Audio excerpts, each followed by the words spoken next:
Bonsoir à tous et à toutes, bienvenue sur Reflet TV. Ce soir, nous posons le regard sur le front commun entre le PPACI de Laurent Gbagbo et le PDCI-RDA de Tidjane Thiam, une alliance réaffirmée, consolidée à quelques mois de la présidentielle ivoirienne d'octobre prochain.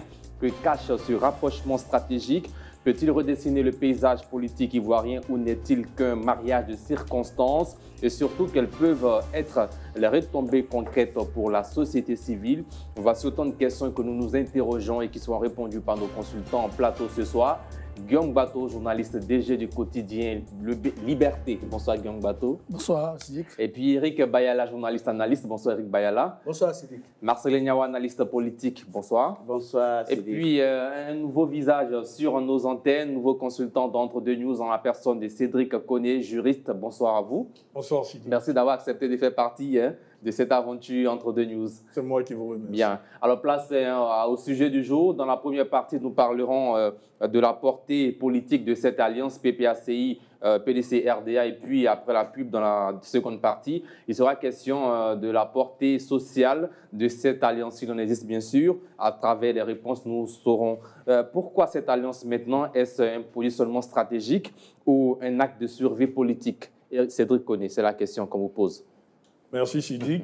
Alors, cette alliance se fait dans les circonstances que nous connaissons. Le 14 juillet 2024, le président Laurent Gbagbo a lancé l'appel de Beaunois. En lançant cet appel-là, il a demandé à tous ceux, donc les personnalités politiques, les partis politiques et les citoyens qui ont des choses à reprocher à la gouvernance et au régime RHDP de venir avec lui pour qu'en 2025, ce régime-là ne soit plus là. Donc, le PDCI a pris son temps pour réfléchir, a pris son temps pour observer, et aujourd'hui, ce à quoi nous assistons, c'est la concrétisation de ce rapprochement-là entre le président Bédié à la Haye et le président Laurent Gbagbo. Et que répondrez-vous à ceux qui parlent d'actes de survie politique? Non, il ne s'agit pas de suivi politique parce que nous venons de constater qu'il y a eu un cheminement bien agencé. Parce que pour une alliance, il faut de bonnes bases. Chacune des parties a pris le temps d'observer le microsome politique. Chacune des parties également a pris le temps d'avoir avec lui une partie certaine de la population. Chacune des parties comprend les enjeux des uns et des autres. Si aujourd'hui il y a rapprochement, c'est le fruit de longues réflexions, c'est le fruit de longues discussions, c'est également le fruit d'un ras-le-bol face à un régime qui est en train de tout verrouiller.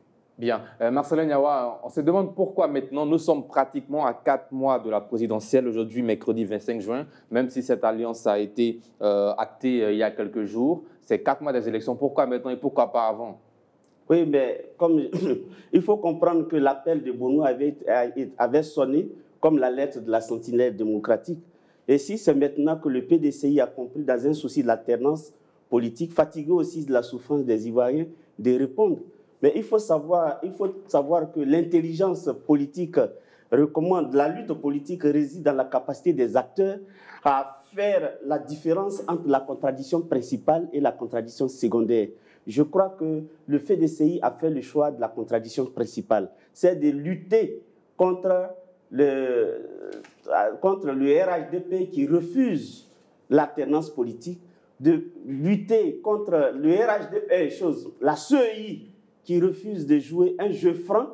Et donc, ensemble, on est fort. Le PDCI a décidé de se mettre avec le PPACI pour pouvoir aplanir toutes les difficultés qu'il peut avoir autour des élections. Alors, vous avez parlé de l'alliance de l'appel de Beaunois. Quel est le lien entre l'appel de Beaunois et puis cette alliance qui s'inscrit dans le cadre de trop c'est trop?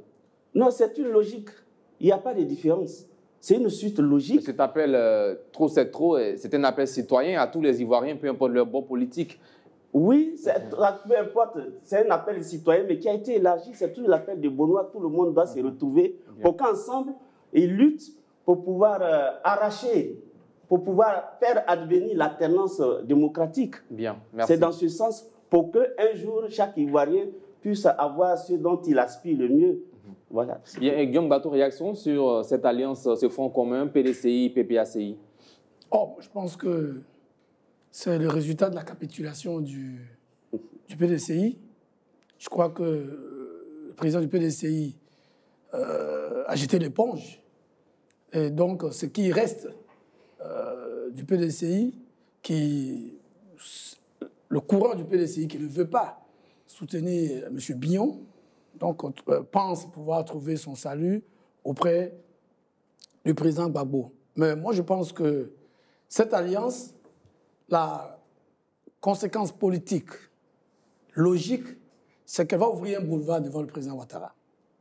Parce que le PDCI, en abandonnant ses amis avec lesquels il avait créé la coalition pour une intégration pacifique. Mais cette coalition a salué cette démarche. Vous savez, il y a les discours de façade. Vous voyez bien que le fossé s'élargit entre le PDCI et CAPSI.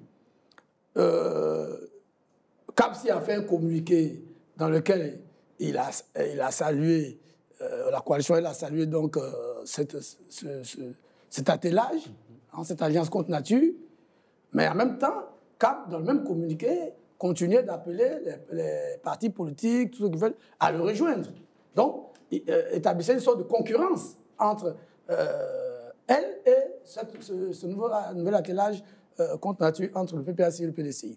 Mais vous avez aussi remarqué que quelques jours après, la coalition CAPSI a dit qu'elle n'enverrait pas de représentants à la commission électorale indépendante pour la formation qui a eu lieu il y a quelques jours. Mais vous avez bien vu que le PPACI et le PDCI s'y sont rendus et désavouant clairement la position de cette coalition. Mais c'est au nom de leur parti politique et non au nom de Cap Côte d'Ivoire. Oui, mais Sidique, si vous êtes sérieux, que vous êtes dans une coalition et que vous prenez une position commune, mais vous ne retournez pas chez vous pour tourner Kazakh. Voilà, parce que la coalition pour l'alternance pacifique est composée de chacun des partis qui prend des décisions en connaissance de cause, je suppose. Non, c'est clair. Aujourd'hui, le président Laurent Gbagbo ne veut pas voir en peinture son ex-épouse, M. Charles Blé Goudé et M. Afin Guessan, qui sont les partis qui composent avec d'autres la coalition pour l'intérêt pacifique. M. Thiam, en allant vers M. Gbagbo, c'est très bien que M. Gbagbo ne fait pas commerce avec ceux-là. Donc, on voit bien, et nous, à Liberté, nous avons clairement écrit que la coalition a volé en éclat. Et pour corroborer nos dits, M. Lamoussa Dienko, du Parti Renouveau démocratique Côte d'Ivoire, a claqué la porte. Il sera sur ce plateau demain jeudi. Voilà, donc pour vous dire que c'est vrai que le président Gbagbo a pour coutume de dire qu'il n'y a pas d'alliance contre nature, mais bon, ceux qui nous ont critiqués, nous, du Front populaire ivoirien, quand nous avons fait notre partenariat avec le RHDP, en parlant de partis de droite ou de gauche, c'est eux qui se retrouvent élus avec le PDCI. L'adversaire historique, contre le président Gbagbo rappelait d'ailleurs même, le jour même de la signature du Front commun, qu'il a combattu au feu Boigny.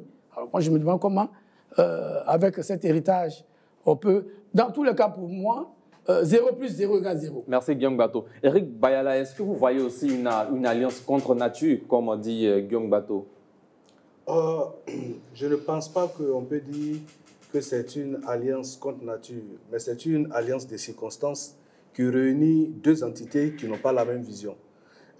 Aujourd'hui, le PDCI, en allant vers le PPACI, veut se servir du PPACI comme échelle. Le PPACI également veut se servir du PDCI comme le cheval de Troie pour pouvoir avancer. Donc chacun est dans un jeu de rôle. Maintenant, c'est à lui de savoir qui va véritablement porter l'estocade en premier à son ami. Quand vous regardez les alliances qui sont tissées depuis l'avènement du multipartisme en Côte d'Ivoire en 90, toutes ces alliances-là, pour la plupart, ont été à l'initiative de M. Gbagbo Laurent. Mais aucune alliance où M. Gbagbo est à l'initiative n'a porté. En 90, vous avez vu M. Gbagbo et Vaudier contre Oufou Boigny. Après, on a vu, comment on appelle ça, M.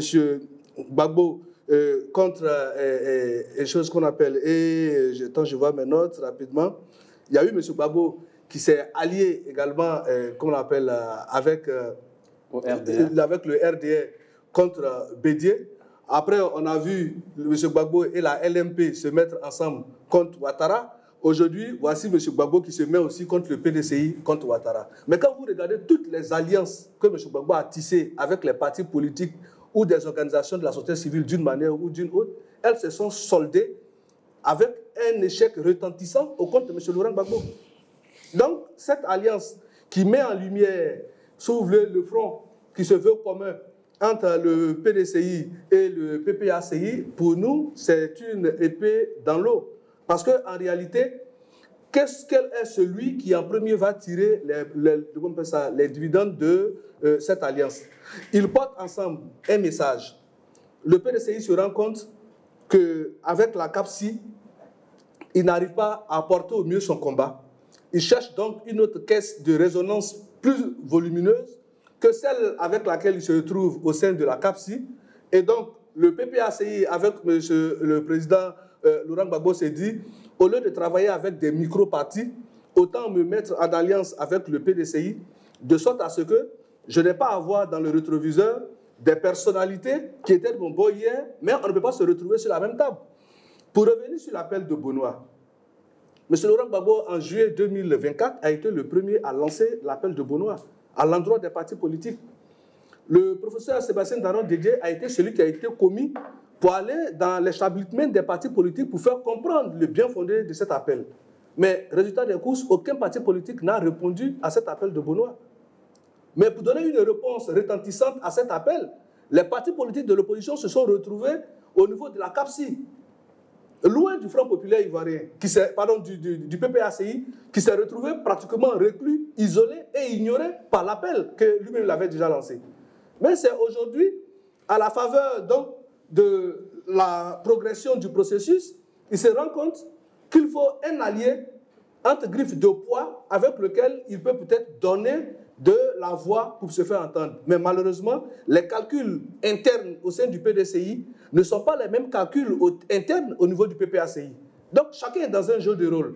On ne peut pas parler d'une alliance, sinon qu'on appelle ça d'un mariage de circonstances, comme je l'ai dit, mais ce n'est non plus un mariage d'amour, c'est un mariage de raison. Bien. Cédric Kone, cette alliance vise à renforcer la pression sur le gouvernement qui l'accuse de verrouiller le processus électoral. Les deux partis politiques exigent la réintégration de plusieurs personnalités majeures sur la liste électorale, notamment Laurent Gbagbo, Tidjane Thiam, Guillaume Soro et Charles Blé Goudé. Ils contestent également la régularité du fichier électoral et demandent sa révision anticipée. Et également, ils veulent aussi un nouveau mandat. Ils ne veulent pas, un nouveau mandat du président Ouattara. Qu'est-ce que cela vous inspire? Alors, vous venez d'énumérer les raisons pour lesquelles le PDCI et le PPACI ont mis en place un front commun. Ce sont ces revendications-là, en particulier des revendications pour des élections justes, transparentes, crédibles et inclusives qui poussent aujourd'hui le PPACI et le PDCI à se mettre en place. Donc, nous en arrivons à la conclusion, et c'est ce qui est de la mutualisation des moyens devant un système qui verrouille tout et qui est inaudible à un appel à la raison. Pour m'inscrire en faux dans les propos de mon contradicteur, quand il y a eu l'appel de Benoît, le professeur Sébastien Daron-Dédié nous a fait un récapitulatif de toutes les démarches qu'il a menées. Il y a eu plus d'une vingtaine de partis politiques qui ont répondu à l'appel de Benoît. Parce qu'ici, en Côte d'Ivoire, nous n'avons pas encore bien établi des statistiques et des fichiers, mais de mémoire, je pense qu'il y a plus d'une centaine de partis politiques enregistrés au ministère de l'Intérieur. Donc, est-ce que ces partis politiques-là ne sont pas des partis politiques quand on ne les prend pas en compte parce qu'ils ne sont pas dans un autre courant politique qu'on a l'habitude de voir? Ça, c'est une question. Deuxièmement, le PPACI est toujours dans une démarche républicaine. C'est une des raisons pour laquelle le professeur Sébastien Daron-Dédié et la délégation du PDCI se sont rendus à la CEI, qui doit être une institution républicaine. Parce que pour la petite histoire, c'est quand même... Le PPACI a pourtant quitté cette commission électorale indépendante, ainsi que le PDCI-RDA. Comment vous expliquez cette action, sinon cet acte? Cette action-là s'inscrit toujours dans une démarche républicaine. À partir du moment où la CEI, le salaire de tous ceux qui y siègent est payé par le salaire des Ivoiriens, chaque fois qu'il y a une activité, le PPACI est présent, quand bien même nous ne sommes pas d'accord avec ce que la direction de la CEI fait. On peut ne pas être d'accord, mais dans une démarche républicaine, parce que le PPACI est un parti républicain qui s'accommode des textes et de la Constitution, même quand on n'est pas d'accord, on se retrouve là à discuter, parce que Laurent Gbagbo, comme mes contradicteurs l'ont souligné, depuis des années, c'est un vecteur de rassemblement. Il multiplie et il privilégie le mot qu'il a dit. Asseyons-nous et discuter. Oui, parce que quand on dit oui, chaque fois il a fait des alliances, on fait des alliances sur la base d'une discussion. Et la discussion, elle peut aboutir. Non, on fait des alliances aussi sur la base de ses intérêts. Mais malheureusement, il est toujours ressorti. S'il vous plaît, vous n'allez pas me donner un mot. Et ce que j'étais en train de dire, c'est que vous n'allez pas nous prêter aussi les votes. Le président Laurent Gbagbo reste un vecteur de rassemblement ici en Côte d'Ivoire. Et c'est un républicain. C'est ce que nous pouvons retenir de la démarche du PPACI. Pour ce qui est de toutes ces alliances-là, CAP, PPACI, chacun peut avoir sa mouvance, chacun peut avoir son alliance, mais au final, nous allons nous retrouver pour une chose qui est commune, des élections justes, crédible et transparente, chacun pourra y aller avec son candidat. Bien. Marcelin Niawa, certains parlent d'un projet politique non structuré et d'un simple front électoral contre le RHDP. Que répondez-vous à ces derniers? Mais je vais d'abord dire qu'en politique, l'amour n'existe pas entre hommes politiques. On s'unit pour faire face à l'adversaire. Ici, PDCI, PPACI se mettent ensemble pour pouvoir débarrasser la CEI de toute forme de scorie. Et enfin, le peuple paye le lot de tribut. On a vu plusieurs fois par le passé en Côte d'Ivoire. Toujours deux partis d'opposition, deux grands partis s'unissent contre celui qui est au pouvoir, et c'est la même chose à chaque fois. Bon, ça c'est un autre débat. Mais pour être dans l'actualité, tout à l'heure, M. Bayala disait que les deux se sont réunis et ils cherchent à voir celui qui va porter l'estocade à son ami. Moi, je pense qu'il n'est pas question de porter l'estocade. Ici, c'est de rechercher les conditions d'une élection juste, transparente et inclusive. Donc, les deux forces politiques se mettent ensemble pour amener le RHDP sur une table de discussion, pour que le RHDP se rende compte qu'il ne sert à rien de se muer dans une arrogance qui sont en train de nous emmener dans le mur. Et c'est dans cette logique de paix que s'inscrit l'action de Laurent Gbagbo, qui avait appelé depuis Bonois, demander aux Ivoiriens de se mettre ensemble pour que, de façon démocratique, ils puissent remplir toutes les conditions pour aller à une élection qui va empêcher ce que tu es en train de dire, que les Ivoiriens ont peur, et à chaque fois que deux partis se mettent ensemble, c'est la pagaille. Mais là, on n'est pas dans une logique de pagaille. Celui qui veut la pagaille, c'est celui qui refuse de discuter. Donc, on peut se poser la question de savoir pourquoi le RHDP refuse de discuter, pourquoi le RHDP ne veut pas un jeu clair, transparent. Quand on se dit majoritaire, on ne doit pas avoir peur de mener un jeu transparent. Or, mais est-ce que vous estimez que le RHDP est au-dessus des questions judiciaires? Le RHDP n'est pas au-dessus des questions judiciaires si on veut aller dans ce sens. Mais il faut d'abord dire que, par exemple, le parrainage citoyen dont on parle, ce n'est pas une loi qui est passée à l'Assemblée nationale. Le président de la République s'est assis dans son bureau et a produit un texte. Il a ce pouvoir. Mais même s'il a ce pouvoir, on est dans un jeu politique. Quand vous voulez, nous sommes tous ici, on regarde les matchs de football. Quand deux équipes doivent se rencontrer sur un terrain, on les appelle et on leur présente les conditions. Chacun dit ce qu'il a à dire. Dans le jeu politique, je crois que c'est la même chose. Est-ce que M. Ouattara a une fois convoqué les partis politiques pour donner, lui, sa vision des faits? Parce que la Constitution ivoirienne consacre les décrets présidentiels. Oui, mais le président de la République n'est pas un homme surdimensionné. Non, ce il sont n'est des pas moyens. au-dessus de tous les il y a plusieurs moyens pour prendre des lois. Je suis d'accord, mais en que je vous partage. Je suis d'accord. Mais il faut aussi l'avis des acteurs politiques. Bien, ça s'est vu. Il y a aussi le rôle des députés. Il y a aussi, notamment de l'opposition. Est-ce que, par exemple, la loi sur le parrainage est passée à l'Assemblée nationale? Mais est-ce qu'il y a des députés, je ne sais pas si vous avez ces informations, de l'opposition, comme du PPACI, qui ont proposé des lois pour suspendre le parrainage citoyen en Côte d'Ivoire? Oui, mais même si c'était le cas, les députés, ils sont à l'Assemblée, mais les acteurs, est-ce que les acteurs, ceux qui sont concernés, qui sont intéressés par les élections, ont été consultés dans ce sens pour leur soumettre le parrainage? Parce que reconnaissons que ce n'est pas parce qu'il y a parrainage qu'il doit y avoir une bonne élection. Ailleurs, par exemple au Sénégal, le parrainage a été recusé et il y a eu de très bonnes élections. Donc si M. Ouattara il veut la paix et qu'il a ses solutions en tête en lui, il appelle les autres acteurs, ils s'asseyent et ensemble, ils discutent. Mais pourquoi refuse-t-il la discussion et il s'enferme? Lui seul, il produit des tests qu'il impose à tout le monde. Là, le jeu n'est plus transparent. Bien, merci. Et Guillaume Bato, quelles leçons tirer, quel enseignement tirer des alliances du passé entre les partis politiques quand on voit aujourd'hui un front commun entre le PPACI de Laurent Gbagbo et le PDC-RDA? Oui, avant de répondre précisément à votre question, je voulais faire 2 commentaires sur ce que nos amis disent. D'abord, sur les discussions. Je crois que peut-être que mon ami Yawa, comme le président Gbagbo était à La Haye, peut-être son esprit était à La Haye. Mais en Côte d'Ivoire, il y a eu bien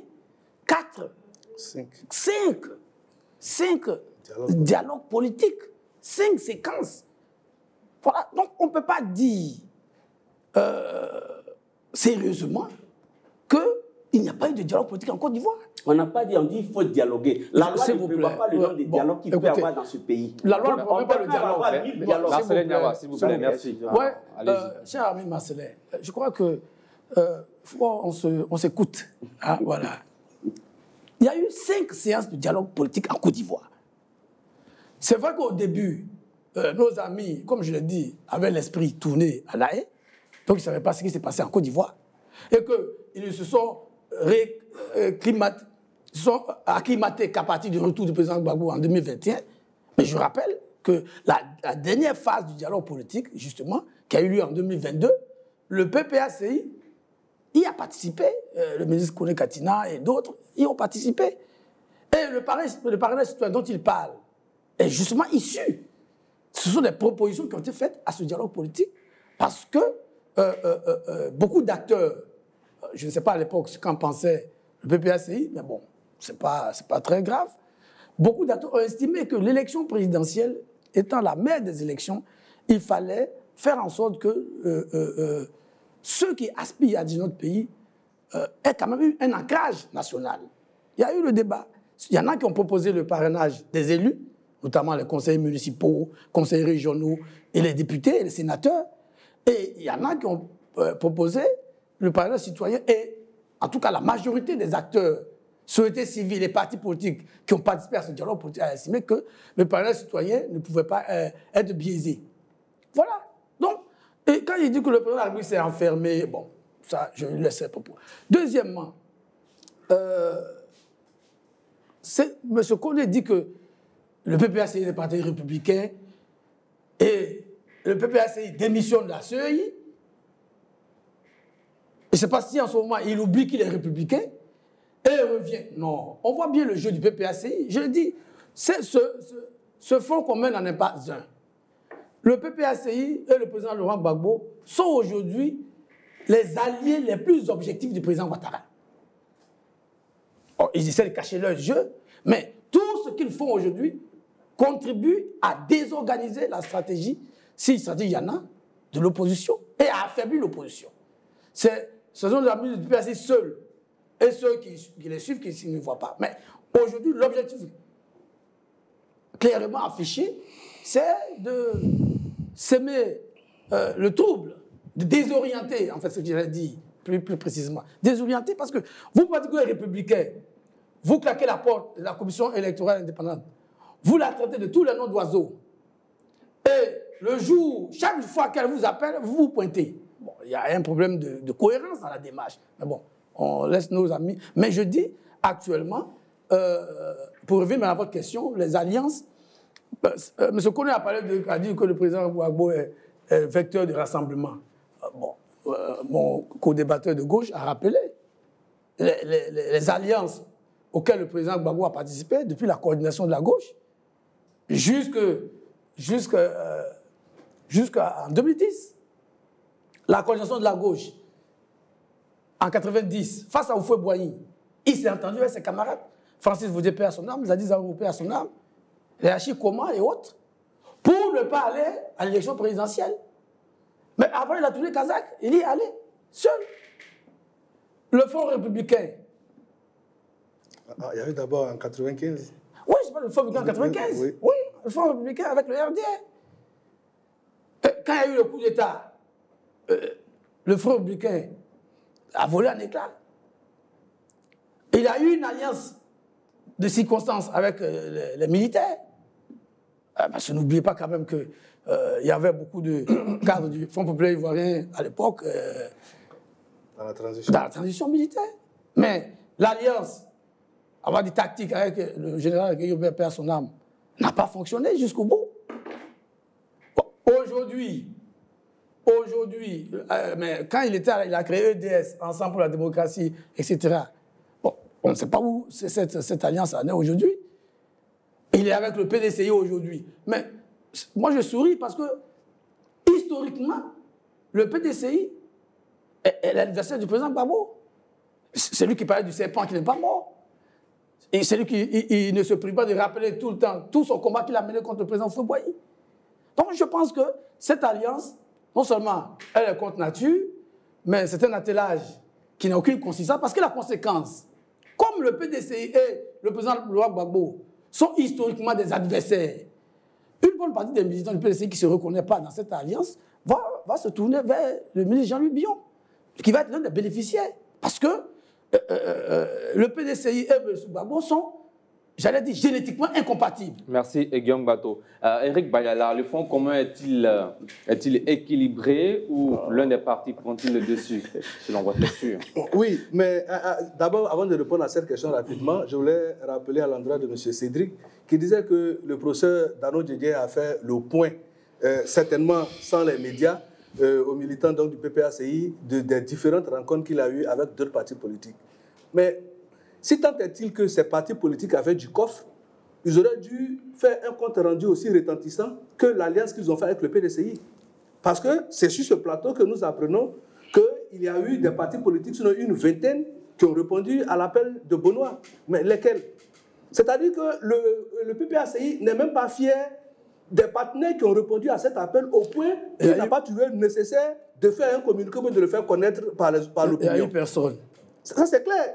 Donc, il ne faut pas venir se vautrer dans un drap dans lequel, à la façon, on se retrouve avec vraiment des oreillers et on fait croire que ce sont des partis politiques. Bien. Non, il n'en est pas un. Est-ce que pour vous, ce Front commun est équilibré? Parce que beaucoup d'observateurs apprécient ce qui s'est passé avec les deux présidents également. Vous savez, dans tout combat, les militants s'engagent derrière un leader, derrière un chef, derrière un capitaine. Le PPACI se retrouve en Côte d'Ivoire avec son capitaine, qui est le président Laurent Gbagbo, tandis que le PDCI se retrouve dans cette alliance sans son capitaine, qui n'est pas là. Il dit qu'il arrive bientôt. Bon, donc forcément, quand il s'agira de mener la troupe, forcément, le candidat qui est sur place, sinon... Non, il n'est pas candidat. Pardon, je veux dire le chef de file qui est sur place, c'est celui qui va conduire la troupe pour que les autres se mettent derrière lui, en l'absence de choses. Donc, du coup, cette alliance est plus à la faveur du PPACI qu'à la faveur du PDCI. Parce que quand vous regardez la présence de M. Laurent Gbagbo, c'est-à-dire assis à une table, et vous regardez M. Akossi Benjo, bon, on voit que ce n'est pas les mêmes acteurs politiques, qui n'ont pas le même poids. Quand vous regardez peut-être Emou Sylvestre, qui peut-être n'a même pas encore fini de perdre ses dents de lait en matière politique, ne peut pas vraiment s'asseoir véritablement à la même table pour dire qu'il portera le combat du PDCI. Donc pour vous, il y a un déséquilibre. Franchement, il y a un déséquilibre. Bien. Alors Cédric connaît quelle est la place des figures comme Laurent Gbagbo et Tidjane Thiam dans l'équilibre de cette alliance? Merci Tidjane. Avant de... Ça va que vous êtes très amoureux de Tidjane à ce moment, mais bon. Merci, monsieur Sidi. Voilà. Mais avant de répondre à cette question-là, j'aimerais rappeler à Guillaume... Alors bien avant, pour ce dernier tour de table, vous aurez chacun 1 minute pour terminer, avant qu'on passe à la pub. Bien. Donc, je voudrais rappeler à Guillaume qu'en 1995, c'est Francis Vaudier qui s'est présenté contre le président... Moi, je n'ai pas du Front républicain. Je ne vais pas parler de Francis Vaudier. En 1995, la seule personne qui s'est présentée contre le président Vaudier... Non, on parle d'abord de 90 vis-à-vis d'Houphouët-Boigny. Oui, non. C'est là que vous avez dit quelque chose qui était clair. Okay. En 1995, c'est Francis Vaudier qui s'est présenté contre le président Vaudier. Soit. Pour ce qui concerne les mouvements Et les partis politiques qui ont rejoint l'appel de Benoît, on peut en citer, il y a le Front patriotique panafricain, il y a le PIT de Aka Aizi, il y a la NACIP de Sam l'Africain, à moins que vous ne considériez pas ces partis politiques-là comme étant des partis GPS politiques. de Guillaume Soro. Et également GPS de Guillaume Soro qui a répondu à l'appel. On reste quand même pour en les présence d'un républicains, mouvement. pour les républicains que vous êtes, mouvement. GPS est un parti dissous. GPS se définit comme étant un mouvement. Alors, mais au-delà de tout ça, pour ce qui est des personnalités comme le président Gbagbo et Cheikh Tidiane Thiam, ce sont des figures dans l'équilibre de cette figures alliance. quand même tutélaires. Ce sont des figures qui donnent les orientations et derrière, on a leurs lieutenants qui mettent en musique leurs orientations. Voilà. Donc, elles restent et elles demeurent des figures tutélaires. Bien, réaction là-dessus, Marcelin Yawa? Ben, moi, je pense que pour se faire comprendre ici, il faut que nos amis évitent de faire un mauvais commerce avec la vérité. Oui. Pour rappel, je vais répondre à M. Guillaume Bateau qui disait qu'en 2000, Laurent Gbagbo a fait une alliance avec... De fait non, attends. Tu as parlé, je ne t'ai pas interrompu. Merci. Voilà. Et tu as été même recadré. Donc, je veux dire qu'en 2000, dans le gouvernement Gueye-Robert, c'est tous les partis politiques qui étaient. Et même le RDR d'alors, les militants étaient plus nombreux dans ce parti politique. Ça, il faut que Guillaume Bateau dans le gouvernement, quand M. Bayala dit que le président Gbagbo ne veut pas voir certaines personnes, le président Laurent Gbagbo n'a jamais donné la liste des hommes qui voulaient avoir à côté de lui. Le président Laurent Gbagbo a lancé un appel à l'ensemble des Ivoiriens, à tous les Ivoiriens, où ils sont, qu'ils ce soit au village, dans les paysans, dans les campements, en ville, partout. Dernière question pour vous. Doit-on s'attendre à une candidature unique? Non. Pour l'instant, je l'ai dit tout à l'heure, j'ai dit les partis s'unissent pour lutter, pour débarrasser la CEI de toute forme de scorie. Il faut d'abord obtenir les conditions d'une élection juste, transparente et inclusive, et après, on passe à une autre étape. Donc, pour l'instant, il n'est pas question de candidature unique, programme de gouvernement commun, il est question de mutualiser les forces pour qu'on puisse avoir les conditions d'une élection juste, transparente et inclusive pour éviter l'imparable à notre pays.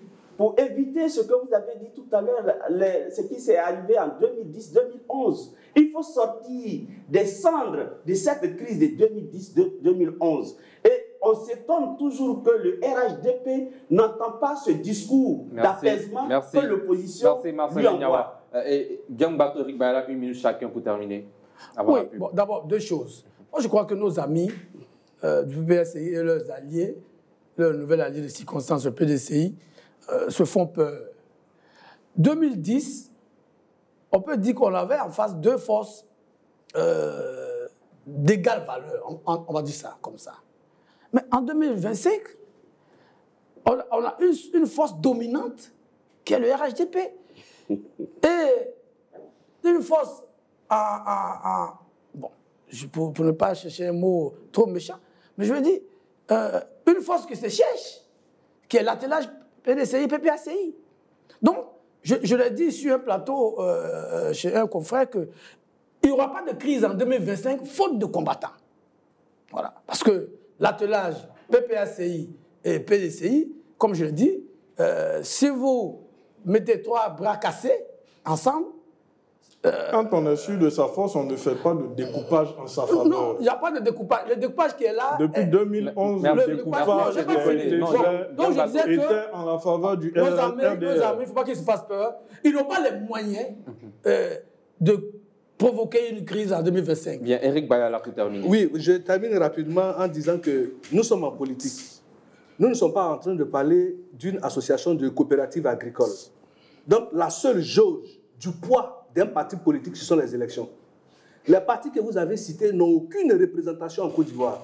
Ceux qui ont répondu prétendument à l'appel de Benoît. C'est pas pour autant que ce sont pas des justement, partis. donc, juste pour dire que c'est pour ça que vous-même, vous n'avez pas été suffisamment capable de pouvoir dire voici les partis de façon nominative qui ont répondu à l'appel de Cédric Collin ne parlera pas en même temps. Justement, Eric Bayala, 30 secondes. Maintenant, en ce qui concerne la représentativité au niveau de la CEI. Ici, c'est M. Laurent Gbagbo qui a toujours dit que la politique de la chaise vide ne paye pas. Et donc, souffrez que je lui oppose ses propres arguments. Mais ce Gbagbo n'est pas une contradiction près. Hein? Quand il décide de ne plus siéger à la CEI, pendant qu'on sait que les décisions de la CEI sont prises de façon collégiale et de façon élective au sein de cette organisation, vous abandonnez votre siège.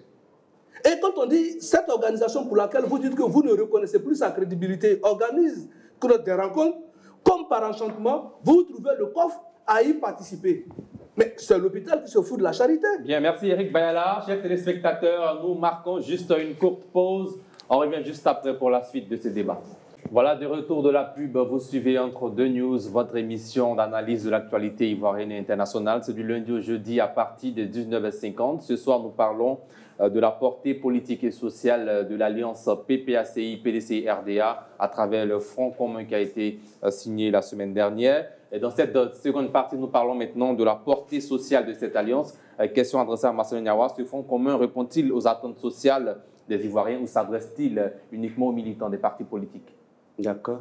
Mais je pense que ce front commun soulage les Ivoiriens. Les Ivoiriens qui sont angoissés depuis un moment. La population ivoirienne qui ne sait plus à quel homme politique, à quel sens se vouer. Ils ont entendu le président Laurent Gbagbo. Ils sont soulagés, enfin. Qui est un homme politique. Qui est un homme politique, mais tout d'ailleurs, il est dans son rôle. Il est dans son rôle, il a toujours dit depuis les années 90, chaque fois que ce pays sera confronté à des difficultés, ce pays trouvera devant lui un garçon qui lèvera toujours la tête. Laurent Gbagbo a relevé la tête, il le dit. Mais dans ça, moi je voulais répondre, si vous permettez, à M. Bayala qui disait tout à l'heure que le PPACI fait la politique de la chaise vide à la CEI. J'ai dit non, le PPACI refuse la politique de la chaise déjà occupée. Pourquoi? Est-il normal de ne pas donner la parole à celui qui veut la prendre, là où elle évite pour un quelconque problème qui se pose avec acuité? J'ai dit non. Monsieur, durant la 5e phase du dialogue politique, il avait été dit que donc il y a eu dialogue politique. Je n'ai jamais dit qu'il n'y a pas de dialogue. Donc il y a eu dialogue politique. Dit, il faut qu'on continue jusqu'à la 5e phase. Donc, il a dit que ce débat travail devait être à la commission centrale. Il n'a jamais été à la commission centrale de la CEI. Il n'avait pas voix au chapitre. Il ne discutait pas aussi les dossiers. Donc c'est tout à fait normal qu'il sorte de là. Donc il n'y a pas de contradiction. Le PPACI, Laurent Gbagbo, est cohérent dans sa démarche.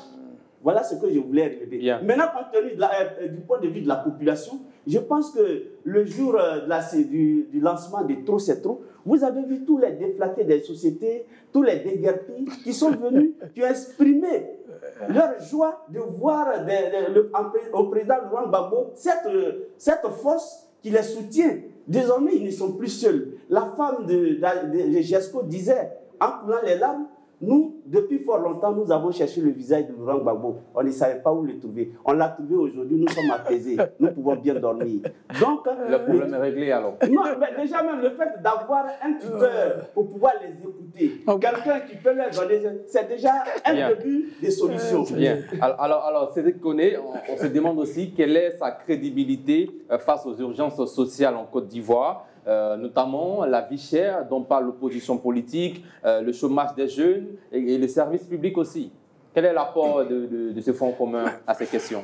Alors, ou quels seraient ses apports? C'est intéressant de poser la question comme ça parce qu'en allant vers le président Laurent Gbagbo, les Ivoiriens arrivent à trouver beaucoup de soulagement puisque les Ivoiriens se remémorent tout ce que le président Laurent Gbagbo a pu faire durant sa gouvernance. Aujourd'hui, les Ivoiriens constatent que derrière toute la communication cosmétique qui nous a été abondamment servie, il y a un décalage entre la réalité et la théorie. Quel est ce décalage? Alors, le décalage, c'est que, premièrement, on a cassé des maisons des Ivoiriens à Gesco. Deuxièmement, on a de nombreux élèves et étudiants qui sortent des écoles, mais qui n'ont pas la possibilité d'obtenir un premier emploi. Troisièmement, pour nous qui sommes proches du monde paysan et agricole, on a beaucoup de problèmes pour écouler les produits agricoles. Donc, ce sont ces problèmes-là qui recherchent des solutions et c'est la raison pour laquelle les Ivoiriens se tournent vers une personnalité qu'ils connaissent et qui les connaît, qui est le président Laurent Gbagbo. Hier, le président Laurent Gbagbo a fait l'école gratuite. Hier, le président Laurent Gbagbo a initié avec la ministre Oruchi Clotilde la couverture maladie universelle. Demain, le président Laurent Gbagbo va reprendre ces chantiers-là Après-demain, le président Laurent Gbagbo va mettre en place des structures qui vont encadrer les jeunes pour leur permettre de créer de la richesse en Côte d'Ivoire, ce qui ne se fait pas aujourd'hui. Bien. Est-ce qu'il faut retenir qu'on ne peut pas dissocier le Front commun, PPACI, PDC, RDA de trop c'est trop? Alors, c'est un ensemble, j'ai envie de dire, composite, et c'est un ensemble qui se met en place en fonction d'un certain nombre de critères et d'occasions du moment. Nous avons le PPACI qui a réussi à mettre sur pied le mouvement Trop c'est trop, qui est un ensemble qui rassemble à la fois la société civile, des simples citoyens, des personnalités politiques, et aujourd'hui, le parti PPACI qui se met avec le parti PDCI. Donc, il faut arriver pour les analystes et autres commentateurs à faire une lecture en fonction des circonstances. Bien, Eric Bayala, le Front commun PPACI, PDC, RDA veut apporter des solutions aux problèmes sociaux des Ivoiriens. Réaction? Oh, mais je pense que peut-être que celui que les Ivoiriens n'ont pas encore eu la chance de découvrir dans un maillot d'homme politique véritable, c'est M. Thiam, qui n'a pas encore fini ses humanités, mais pour des questions internes au PDCI que je ne vais pas peut-être représenter ici, se retrouve à la tête de ce parti. Mais M. Laurent Gbagbo est un acteur politique connu de ce pays. En ce qui concerne la vie chère, les vidéos existent sur les prises de parole de M. Laurent Gbagbo en public qui dit que la vie chère, ce n'est pas du fait du gouvernement. M. Laurent Gbagbo l'a dit. Oui, c'était du fait de la rébellion. Donc ça, c'est d'abord un fait. Pendant que vous avez la responsabilité de tout un État et que les populations accourent à vous en tant que chef de l'État, chef de gouvernement, pardon, chef de l'État, pour vous dire que la vie est chère et que vous déclinez votre responsabilité, ça s'appelle une fuite en avant, rien d'autre. Ensuite, il a dit ici que l'État ne peut pas, parlant de l'emploi, que l'État ne peut pas embaucher tout le monde et que même il fallait entrevoir de diminuer le nombre de fonctionnaires. M. Laurent Gbagbo l'a dit, ces vidéos aussi existent. À l'occasion d'une visite d'État, M. Laurent Gbagbo disait que partout où je vais, tout le monde dit président, on veut le goudron, président, on veut la route, mais ils ne savent pas que le goudron est cher. Donc c'est un aveu d'incapacité de la gestion des affaires publiques de l'État que cet homme a eu à montrer à l'ensemble des Ivoiriens au moment de sa gouvernance. Et donc aujourd'hui, on ne peut pas venir dire aux Ivoiriens qu'on veut coudre un nouvel habit avec un vieux tissu. C'est pas possible. Un tissu déchiré. C'est pas possible. Donc c'est une alliance qui ne peut rien apporter au point de vue social aux questions des Ivoiriens. Mieux, quand vous regardez la question fondamentale qui sous-tend et qui fonde la mise sur pied de ce front commun n'est rien d'autre que des questions purement politiques. Bien. Voilà, c'est ça qu'il s'agit. Donc socialement... Pour vous, il n'y a pas de portée sociale. Socialement, il n'y a rien. Bien. Parce que dans le discours qui a donné naissance à la mise sur pied de ce front commun, je n'ai pas vu le président Laurent Gbagbo en train de dire, sur les questions, par exemple, des déguerpis, comme c'est la litanie qui est la leur en ce moment, je ne l'ai pas entendu dire que voilà ce que j'entends faire pour vous. Bien, merci. Voilà, donc tout le monde est dans un silence criard. Est-ce que selon votre lecture, vos analyses, ce front commun, cette alliance permettra de reconquérir la confiance des jeunes Ivoiriens, certains jeunes qui sont souvent critiques envers la classe politique ivoirienne, et parfois découragés même de ces dirigeants politiques? Non, ce front qui est un vrai panier à crabe, voilà, un vrai panier à crabe ne peut pas susciter la confiance des jeunes. Parce que M. Gbagbo et Thiam, il y a longtemps qu'ils ont perdu toute crédibilité. Voilà. Alors, bon, mon jeune frère connaît, ici, il parlait de l'AMU. Mais peut-être qu'il a oublié. Je dis peut-être que nos amis avaient l'esprit tourné. Mais M. Kone a oublié que la CEMU est une réalité aujourd'hui en Côte d'Ivoire. Ce qui n'était pas le cas sous le président Gbagbo. La CEMU est une réalité. Et nous sommes déjà à plus de 20 millions d'Ivoiriens qui ont été enrôlés. Et aujourd'hui, le gouvernement a lancé l'opération zéro cotisation pour une catégorie d'Ivoiriens pendant 6 mois. La CEMU est une réalité. Je ne vois pas, sous Mme Woshi, qu'est-ce qui avait été fait concrètement pour la CEMU. On va pas... Oui, bon, l'AMU, c'était une coquille vide. Si on veut faire le bilan social les bilans comparés entre ceux du président Gbagbo, qui est un homme de gauche, et ceux du président Ouattara, mais il n'y a pas photo. Donc, je pense que cette émission ne suffira pas. Si nous prenons l'électrification rurale, les adductions en eau potable, l'école, mais la santé, il n'y a pas photo. Les universités, il n'y a pas photo. Donc, je crois qu'il faut que nos amis ne s'aventurent pas sur ce chemin-là. Maintenant, pour le reste, bon, moi je ris quand on dit les déguépis, ils ont vu la figure du président Gbagbo, ils sont soulagés. Donc, la figure du président Gbagbo est devenue une maison. Il faut arrêter quand même, les amis. Bien. Quand on a vu la figure du président Gbagbo, automatiquement, ça devient une villa. Bien. Il faut pas. Alors, Non, c'est moi. est-ce que le discours de réconciliation nationale évoqué aussi, porté par l'Alliance est audible et cohérent?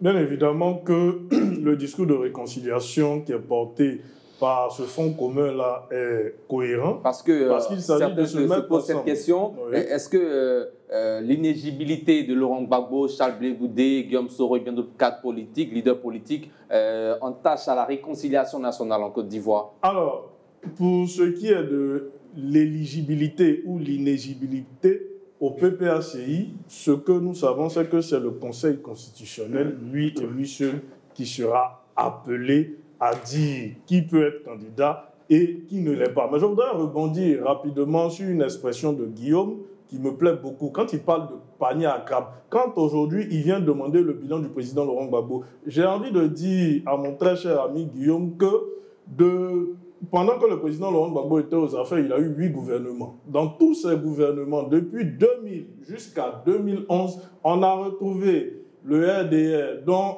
Feu Amadou Soumaoro, qui était ministre du Commerce. On a également retrouvé Kobena Adjoumani. On a aussi retrouvé... Au compte du PDC RDA. Au compte du PDC RDA, merci. On a aussi retrouvé... Bon, la liste est longue. Amadou Koulibaly, Ahmed Bakayoko... Si aujourd'hui, on veut dire que Laurent Gbagbo a été incapable de gouverner ou de donner des choses aux populations, c'est que c'est toute la classe politique ivoirienne qui est incapable. Parce que cette classe politique ivoirienne a participé à la gouvernance du président Laurent Gbagbo. Donc, on ne peut pas prendre les privilèges ministériels et aujourd'hui rejeter toute la responsabilité de la gouvernance sur une seule personne qui était confrontée à la guerre. Parce que ça aussi, c'est un fait. Quand on parle d'assurance maladie universelle, c'est Laurent Gbagbo qui a initié l'assurance maladie universelle. D'ailleurs, le programme de 2010 de la LMP, on a vu que nos camarades à l'époque du G7 devenu RHDP avaient copié, mais de façon pâle, tout le programme que nous avions proposé. Donc ça, ce sont des faits. Il ne faut pas qu'on trompe les faits dans l'histoire de la Côte d'Ivoire. Elle est récente et elle est là sous nos yeux. Bien. Marcel Niawa, est-ce que cette union bénéficie d'un ancrage populaire réel au-delà des élites politiques? Mais oui, bien sûr.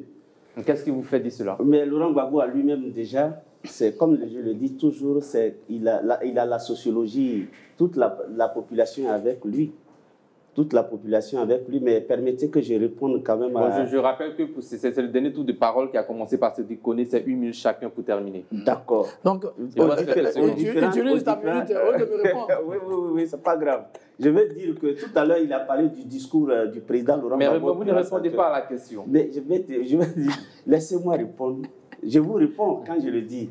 C'est une autre façon. Je dis que Laurent Gbagbo, la majorité sociologique en Côte d'Ivoire, elle appartient à Laurent Gbagbo. Durant tous ces déplacements que vous voyez, Laurent Gbagbo n'a jamais été seul. Les espaces sont toujours... Comme tous les leaders politiques, même des partis politiques ivoiriens. Mais toujours. Mais Laurent, on parle de Laurent Gbagbo ici. On parle de Laurent Gbagbo. J'ai dit, il n'a jamais été seul dans tous ces rassemblements. Donc, on ne peut pas douter de sa capacité à rassembler, à réunir, de sa capacité à drainer du monde. Mais je veux dire, le discours dont il parle pour dire que Laurent Gbagbo n'a pas réglé les problèmes des Ivoiriens quand il était au pouvoir, j'ai dit Laurent Gbagbo s'est exprimé dans un environnement pourri par la rébellion. Est-ce qu'aujourd'hui, nous avons vu cette rébellion-là? Parce qu'il faut comparer deux choses qui se ressemblent. Il faut prendre en compte les environnements et poser un raisonnement. Tout à l'heure, Guillaume Bato parle de panier à crabe. Mais on a dit 1 milliard par jour pour les jeunes, 1 milliard par jour. Mais ce sont des jeunes aussi. C'est le contrôle du panier à crabes. J'ai dit, ce sont les jeunes aujourd'hui dans la politique sociale. Les jeunes, ça donne à la drogue aujourd'hui. 1 minute aussi à vous. Allez-y, 1 minute. Oui. Vous dites, est-ce que ce front a un ancrage populaire? Mais la réponse va de soi, non. Je vous ai dit que c'est un panier à crabes. C'est des briques et des brocs. Monsieur Thiam, bon, il allait s'installer à Paris. Ses amis essaient de se débrouiller. Le président Gbagbo lui-même, il est fatigué. Bon.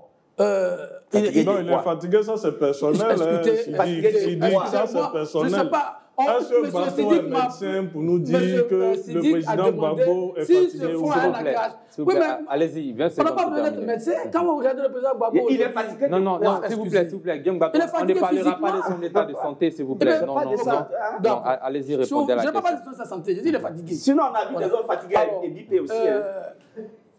Aujourd'hui, le PPACI, qui ne sait pas où il en est dans sa stratégie, et le PDCI, qui est perdu, ne peuvent pas avoir un ancrage populaire. Bien. C'est un mouvement à la gloire du roi Gbagbo, mais qui n'intéresse pas les Ivoiriens. Bien. Éric Bayala, réaction là-dessus? Oui, parlant d'ancrage populaire, mais en fait, ce que je voulais dire, il y a certains qui pensent que c'est lorsqu'ils vont revenir au pouvoir, sans souvent qu'on dira que les Ivoiriens sont réconciliés. Non, ce n'est pas de ça qu'il s'agit. Tout à l'heure, M. Marcelin... Tout à l'heure, M. Marcelin me faisait remarquer... Je rappelle, il reste 40 secondes. Oui, M. Marcelin me faisait remarquer qu'il ne fallait pas comparer ce qui n'est pas à comparer parce qu'il y avait l'environnement de la rébellion, tout et tout. Mais non, monsieur, quand on est chef d'État, chef de l'État, votre leadership doit pouvoir donner, sinon rassurer. Quand on prend M. Lida Kwasi, qui est aujourd'hui membre du PPACI, on l'a vu ici à la télévision en train de faire des aveux dans sa tentative de déstabiliser le régime du RHDP selon du président Alassane Ouattara. On a vu CK, tout cela. Donc le FPI de Laurent Gbagbo a tenté aussi de déstabiliser le RHDP. Mais c'est à cause du magistère et de la vigilance du président Alassane Ouattara qu'il tient ce qui a manqué à M. Laurent Gbagbo.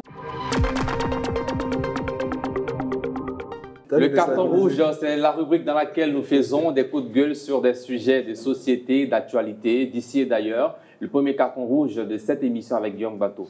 Oui, mon carton rouge toujours aux automobilistes, notamment aux conducteurs de véhicules à 2 roues, qui malheureusement, par leur mauvaise conduite, continuent d'endeuiller beaucoup de familles en cette saison pluvieuse. Carton rouge encore à ces automobilistes qui endeuillent de nombreuses familles. Il faut que nos autorités accentuent non seulement la sensibilisation, mais la répression. Je crois que vous avez assisté à ces graves accidents il y a quelques semaines. Il y a eu des suspensions pour 15 ans de permis de conduire. Je crois qu'il faut aller au-delà. Les responsables de ces accidents doivent être sévèrement punis pour ne pas qu'on continue d'exposer la vie de nos citoyens qui, en voulant se rendre à leur travail, pour se battre pour leur famille, trouvent la mort, malheureusement, par la faute de nos compatriotes, dont certains, malheureusement, sont inconscients sur nos routes. Bien. Cédric Koné, carton rouge. Alors, mon carton rouge, il est destiné à la fois aux automobilistes et également à ceux qui exécutent les travaux. Voilà, les automobilistes doivent respecter, comme Guillaume, et on est d'accord là-dessus, les règles de conduite, parce qu'on ne conduit pas avec les émotions, on conduit avec des règles. Si on ne les respecte pas, ça cause des accidents et on endeuille des familles. Le deuxième carton rouge s'adresse également à ceux qui exécutent les travaux sur la voirie publique, mais c'est des travaux qui s'étalent dans le temps et ça cause beaucoup d'embouteillages. Bien. Marcelin Niawa, carton rouge. Je vais aller dans le même sens que mes amis parce que ce week-end, on a vu sur l'autoroute beaucoup d'accidents. J'ai vu des gens, des voitures qui étaient en feu. Il faut que le gouvernement continue de renforcer la sensibilisation. Et s'il en faut même, il faut qu'on envisage l'électrification de l'autoroute. Dans d'autres pays, ça se fait. Parce que ce n'est pas bon à ces temps-là, le moment pluvieux, pendant les grandes vacances, les enfants vont aller en vacances, vont voyager. Et trop d'accidents, trop, c'est trop. Bien. Eric Bayala, réaction, carton rouge. Oui, carton rouge, je vais donc commencer par la fin de mon ami Nyawa. Effectivement, trop c'est trop. Il faut que le PPACI, avec à sa tête celui que le président Gueye a appelé le boulanger, arrête d'enfariner les Ivoiriens, parce que cette alliance ne produira absolument rien, comme nous l'avons dit. Tous ceux qui s'agitent aujourd'hui ont eu le temps de gouvernance. Et les Ivoiriens ont vu le bond spectaculaire en termes de développement qu'a connu la Côte d'Ivoire de 2010 à 2025, que la stagnation, même la dégradation de l'état et des infrastructures de 2000 à 2010. Le chiffre du jour, c'est maintenant. Nous sommes dans le chiffre du jour et le chiffre d'aujourd'hui, c'est 63,5%. C'est la hausse des contraventions enregistrées par le système intelligent de transport entre 2023 et 2024 en Côte d'Ivoire. Grâce à la vidéoverbalisation, 7,5 millions d'infractions ont été constatées sur tous les territoires ivoiriens en 2024 contre 4,6 millions l'année précédente. Excès de vitesse, feux rouges grillés, stationnement interdit, téléphone au volant, les comportements à risque explosent. Eric Bayala, réaction. Ah oui, malheureusement, je pense que tout à l'heure dans le carton rouge de mes co-débatteurs, ils sont revenus essentiellement sur la conduite à avoir lorsqu'on est usager de la route. Avec cette intelligence artificielle qui met donc au goût du jour plus de 7,5 millions d'infractions constatées, c'est pour dire effectivement que les Ivoiriens n'ont pas encore un comportement citoyen sur la route. Bien. Et malheureusement, c'est vrai qu'il est de la responsabilité de nos autorités de faire la sensibilisation et la répression, mais on le fait pour les citoyens que nous sommes. Donc, il appartient aux usagers de la route d'avoir un comportement citoyen. Marcelin Nyawa, les contraventions enregistrées sont en hausse. Oui, si les contraventions sont en hausse, ça veut dire que les conducteurs ne respectent pas le code de la route. Il faut donc démultiplier la sensibilisation pour éviter surtout les accidents. Pas seulement les contraventions, mais les accidents surtout, j'insiste là-dessus. Trop de morts sur les routes ces derniers temps, ce n'est pas du tout bien. Trop, c'est trop. Bien, Guillaume Bateau. Oui, je crois que cela démontre la pertinence de notre carton rouge. Moi, je crois qu'il faut, comme on l'a dit, que le gouvernement prenne le problème après le corps.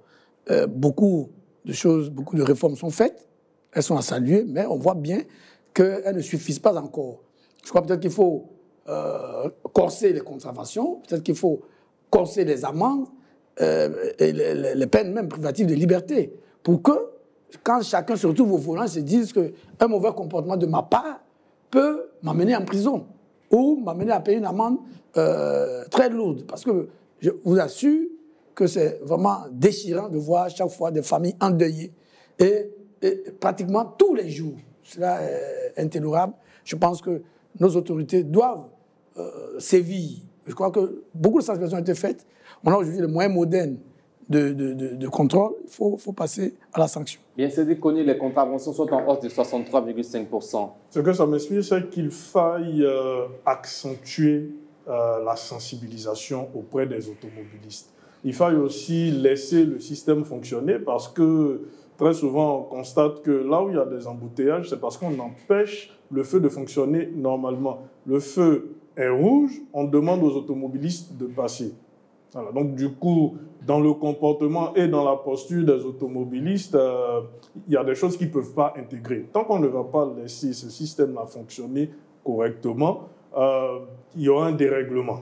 Voilà. Donc, il faut de la sensibilisation et laisser le système fonctionner. La preuve en est qu'on arrive à avoir des statistiques aujourd'hui. Donc, laissons le système fonctionner et il faut que la sensibilisation se fasse tous les jours.